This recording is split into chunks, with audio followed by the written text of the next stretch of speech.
Bukod sa Eat Bulaga, isa rin sa mga host ng Sunday Pinasaya si Alden Richards. At sa linggo, dapat daw abangan ng kanyang special number. Nakunan para GMA News si Alden na nag-record ng kanyang aawitin. May sariling segment si Alden sa Sunday Pinasaya, ang Chef Boy Next Door. Kasama niya rito ang theater actor na si Gerald Dapoles.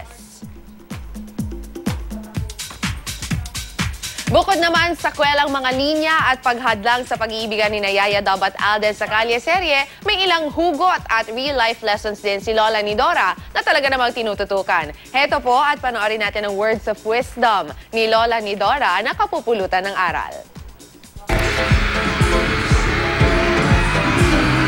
Hook na hook ang marami sa hit Kalye serye ng Eat Bulaga, hindi lang dahil sa kilig na hatid ng tambalang Aldob, pati na rin sa mga tagos sa pusong mensahe at advice ni Lola ni Dora.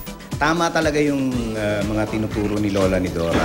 Marami kang pwedeng mapulot doon na pwede mo i-apply sa buhay mo.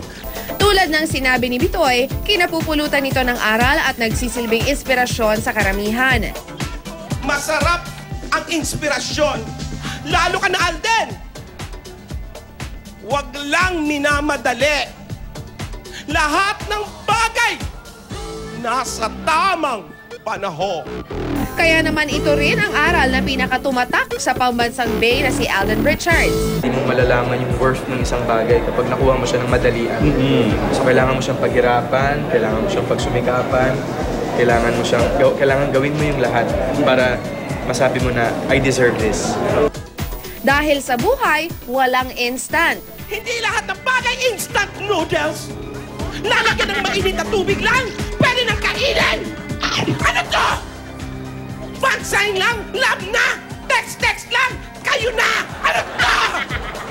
Kaya slow down lang pagdating sa pag-ibig. Pag-isipan ng mabuti ang lahat ng bagay dahil hindi lahat ng bagay nadadaan sa puso.